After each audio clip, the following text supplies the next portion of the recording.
میری سرداری، میری شان، میری عزت سب تباہ و برباد ہو کر رہ گئی ہے، میں کہیں کا نہیں رہا۔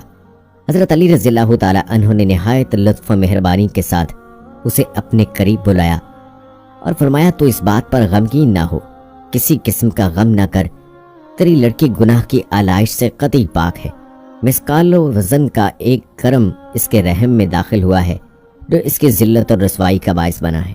آپ رضی اللہ تعالی عنہ نے فرمایا اب سب کچھ ٹھیک ہو جائے گا۔ اہل مدینہ سے مخاطب ہو کر فرمایا تم اس پاک دامن لڑکی پر کیچڑ اچھالتے ہو، یہ پاک دامن ہے۔ آپ نے تشت طلب فرمایا اور کہا اسے برسات اور برف کے پانی سے بھر لاؤ۔ حاضرین نے عرض کی اس موسم میں نہ بارش ہے نہ برف۔ جناب امیر نے اپنی انگشتری مبارک کا نگینہ آسمان کی طرف بلند کیا، فوراً حکم خدا سے 2 سیاہ بادل کے ٹکڑے ظاہر ہوئے اور برسنا شروع کیا اور اس تشت کو برسات کے پانی سے بھر دیا۔ بعد ازاں اوپر کی طرف سے برف کا ایک ٹکڑا نمودار ہوا۔ پھر آپ نے حکم دیا کہ اس جنگل میں ایک خیمہ کھڑا کر دیں اور اس لڑکی کو اس تشت میں بٹھا دیں۔ پھر سب خدا کے قدرت کی طرف متوجہ ہوں۔ جب تمام کام حضرت کے مطابق ہوتا چلا گیا تو وہ کرم لڑکی کے رحم سے نکل کر پانی میں آ پڑا۔ اس طرح اس پاک دامن عورت کو اس عذاب سے نجات ملی۔ جب ترازو میں اس کو تولا گیا تو اس کا وزن ٹھیک 72 مسقال نکلا۔ آخر اس لڑکی کے باپ اور بھائیوں کو اس پریشانی سے نجات دلائی اور سب خوشی خوشی اپنے گھروں کی طرف چلے گئے۔ سردار اور اس کے بیٹے آپ کی مدح و ثنا تو پہلے ہی سے کرتے تھے، اس نجات کے بعد یہ سب ہر وقت آپ کی مدح و ثنا آل محمد کے فضائل بیان کرتے رہے۔ خلافت عمر رضی اللہ تعالی عنہ کے دوران ایک بے گناہ جوان جس کا نام سعید تھا، اس نے اپنے آپ کو گناہ سے بچانے کے لیے اور شہوت کو ختم کرنے کے لیے اپنے بیزنطین کو نکلوا دیا تھا، جس کی کسی اور کو اطلاع نہیں تھی۔ سعید محنت و مشقت کر کے حلال روزی کماتا اور عزت کی زندگی بسر کرتا تھا۔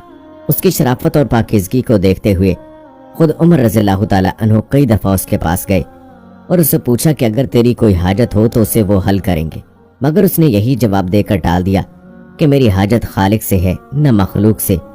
حج کا موسم آیا، سعید نے بھی حج کے لیے مکہ جانے کا ارادہ کیا اور ایک کارواں کے ہمراہ مکہ کی طرف روانہ ہوا۔ روانہ ہونے سے پہلے اس نے اپنی امانتیں عمر رضی اللہ تعالی عنہ کے پاس لے جا کر رکھوائیں۔ عمر رضی اللہ تعالی عنہ نے بھی خوشی خوشی اس کی امانتیں رکھیں اور خود عمر رضی اللہ تعالی عنہ نے اور دوسرے افراد نے اس خدا حافظ کیا۔ اس کارواں میں ایک عورت سعید کی عاشق ہوئی۔ زلیخا کی مانند اس نے سعید سے اپنی خواہش پوری کروانے پر اصرار کیا، مگر سعید نہ مانا، بلکہ سعید خود اس عورت کو نصیحت کرتا اور اپنے لیے خدا سے مدد طلب کرتا۔ نتیجتاً اس عورت نے سعید سے اپنی خواہش کے حصول سے نا امید ہوتے ہوئے دھمکی دی کہ اگر اس نے اس کی خواہش کو پورا نہ کیا تو اسے خاص و عام میں بدنام کر دے گی۔ سعید کیونکہ خدا سے لو لگائے ہوئے تھا، اس کی دھمکی کی پرواہ کیے بغیر عبادت خدا میں مشغول رہا۔ اس عورت نے اپنے 500 درہم پیسوں کی تھیلی کو دھوکے سے سعید کے سامان میں چھپا دیا اور کارواں والوں کے سامنے گریہ زاری کرتے ہوئے کہنے لگی، میں ایک غریب عورت ہوں، میری پوری جمع پونجی ایک تھیلی میں 500 درہم کی صورت میں میرے ہمراہ تھی جو کسی نے چوری کر لی ہے۔ سالار کارواں نے سب کا سامان چیک کروایا۔ سعید پر کیونکہ کسی کو شک بھی نہیں تھا، لہٰذا اس کے سامان کو کسی نے بھی ہاتھ تک نہ لگایا، مگر عورت کا اصرار بڑھنے پر کہ اس نوجوان کے سامان کو بھی تو چیک کیا جائے۔ اب جو سعید کے سامان کو چیک کیا گیا تو اس کے خود سے رکھی ہوئی تھیلی برآمد ہوئی۔ اب تو عورت نے اس کے چور چور ہونے کا ڈھنڈورا پیٹنا شروع کر دیا۔ لوگوں نے بھی بغیر سوچے سمجھے سعید کو مارنا پیٹنا شروع کر دیا اور اسے زنجیروں میں جکڑ دیا۔ سعید جتنا بھی انکار کرتا، کوئی بھی اس کی بات پر اعتبار نہیں کرتا۔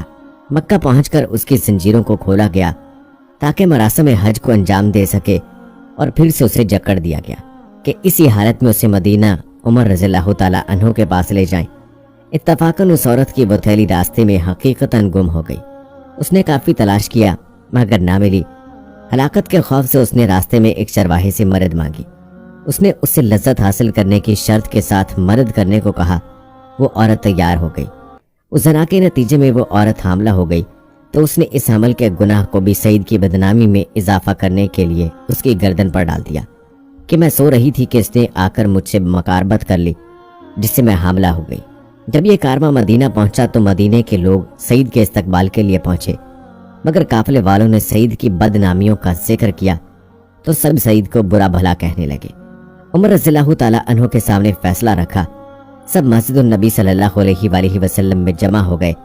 ابھی سب عمر رضی اللہ تعالی عنہ کے حکم کے کرنے کے منتظر تھے کہ حضرت علی رضی اللہ تعالی عنہ مسجد میں داخل ہوئے اور کہا خبردار جو اس جوان پر چوری یا زنا کا الزام لگا کر سزا دی۔ عمر رضی اللہ تعالی عنہ اپنی جگہ سے اٹھے اور حضرت علی رضی اللہ تعالی عنہ سے بیٹھنے اور فیصلہ کرنے کی درخواست کی۔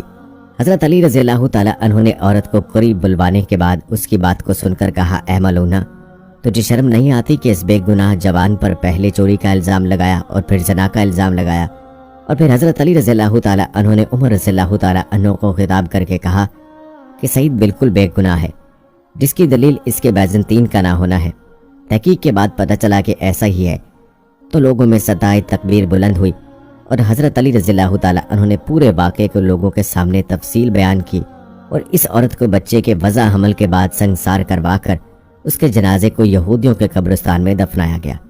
اس طرح سے سعید کی بے گناہی ثابت ہوئی اور وہ عورت رسوا و ہلاک ہوئی، اور تمام لوگوں اور عمر رضی اللہ تعالی عنہ نے بھی سعید سے معذرت خواہیاں کی۔ اس موقع پر 3 مرتبہ عمر رضی اللہ تعالی عنہ نے اس جملے کو کہا، اگر علی نہ ہوتے تو عمر ہلاک ہو جاتا۔